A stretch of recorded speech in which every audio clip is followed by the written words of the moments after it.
राम राम जी। मेरी नई वीडियो में आप सभी का तहे दिल से स्वागत है। मेरा नाम है नीरू और मैं हरियाणा में ग्रुप डी की कर्मचारी हूँ।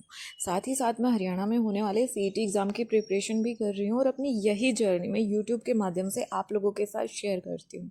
वीडियो में नए हैं तो please don't forget to like share and subscribe the channel.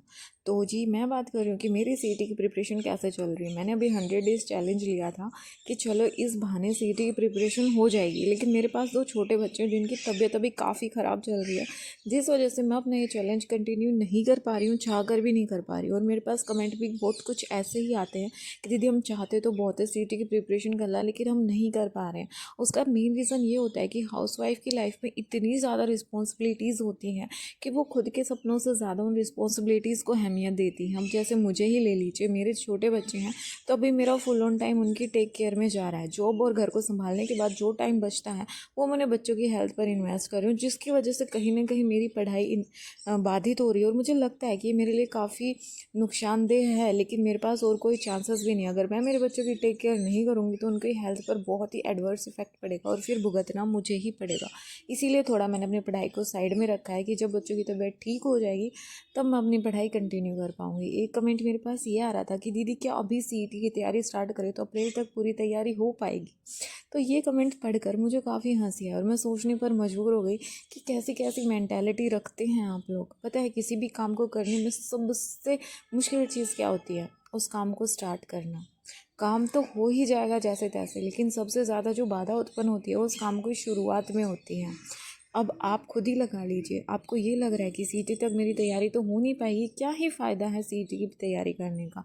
और एक बार तैयारी स्टार्ट तो कीजिए, 100% आज सही। अगर आपका 50 या 60% भी सिलेबस हो पाया और पेपर भी वही आ गया जो आपने पढ़ा है, तो बेशक आप 10 गुना की लिस्ट में आ जाओगे। लेकिन अगर आप बिल्कुल ही नहीं पढ़ोगे, बिल्कुल ज़ीरो माइंड सेट से पेपर देने जाओगे, तो ऐसा तो लाइफ में आपका पेपर कभी निकल ही नहीं पाएगा। और ये जो सपना है ज़िंदगी में कुछ कर दिखाने का, सरकारी नौकरी लेने का, ये मात्र एक सपना ही बन के रह जाएगा। तो किसी भी काम को सोचने से बेटर है कि उस काम को शुरू किया जाए, बजाय उसके परिणाम पर फोकस करने के प्रोसेस पर फोकस करा जाए। तो अपनी तैयारी अभी से स्टार्ट कीजिएगा। एक टिप यही दूंगी मैं आपको कि जीके पर फोकस करने की बजाय जो बाकी सब्जेक्ट हैं जैसे हिंदी, इंग्लिश, कंप्यूटर, रीजनिंग, इन पर आप ज़्यादा अपनी पकड़ बनाइए। हरियाणा जी के आप पीवाई क्यू करेंगे, उन्हीं में से आपके ऑलमोस्ट सारी कवर हो जाएगी। थोड़े जो एग्जैक्ट डाटा है करंट अफेयर्स के वो आपको अलग से पढ़ने पड़ेंगे। और इंडिया जी के तो एक महासागर है, उस पर अपना टाइम इन्वेस्ट मत कीजिएगा। बस यही कहूँगी कि अब लिमिटेड टाइम में एक स्पेसिफिक सब्जेक्ट पकड़कर एक स्पेसिफिक तरीके से पढ़िए और फिर देखिए आपकी सीईटी तक अच्छी खासी तैयारी हो जाएगी।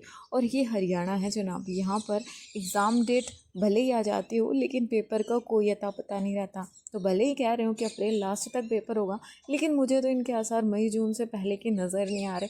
तो आप बेशक अपनी तैयारी स्टार्ट कीजिएगा। आज 100 डे का चैलेंज का मेरा 3rd डे था और मुझे ये बताते हुए काफ़ी दुख हो रहा है कि मैं ये चैलेंज आज कंटिन्यू नहीं कर पाई, मेरी पढ़ाई बिल्कुल नहीं हो पाई। रीज़न सिर्फ ये था कि मेरे बच्चे बीमार थे और मेरी प्रायोरिटी मेरी फैमिली है।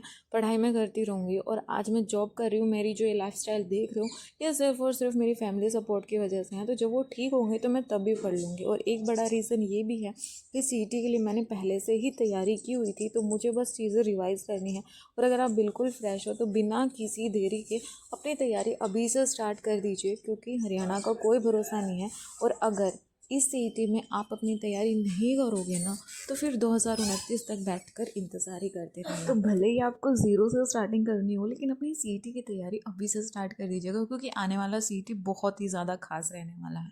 एक टिप मैं आपको ये भी दूंगी कि बजाय यूट्यूब से पढ़ने का ये टाइम है बुक को अपने दोस्त बना लीजिए और बुक से प्रॉपर रिवीजन के साथ पढ़िए। क्योंकि यूट्यूब पर ये होता है कि काफ़ी ज़्यादा टाइम में बहुत कम हमें ज्ञान प्राप्त होता है, लेकिन अगर आप बुक से पढ़ोगे तो कम टाइम में भी बहुत कुछ याद कर पाओगे।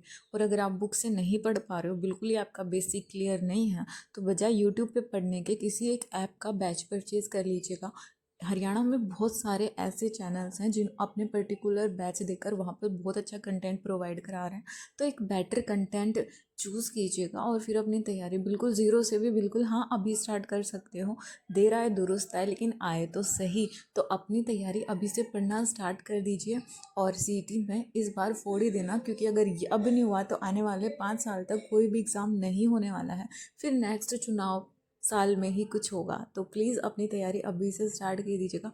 बाकी आपके और भी सीटी से रिगार्डिंग कोई डाउट है तो कमेंट सेक्शन में ज़रूर दीजिएगा। मैं अपने एक्सपीरियंस और अपनी सूझबूझ से आपके कमेंट का रिप्लाई देने की ज़रूर कोशिश करूँगी। मिलती हूँ नेक्स्ट व्लॉग में। जय बाबा की।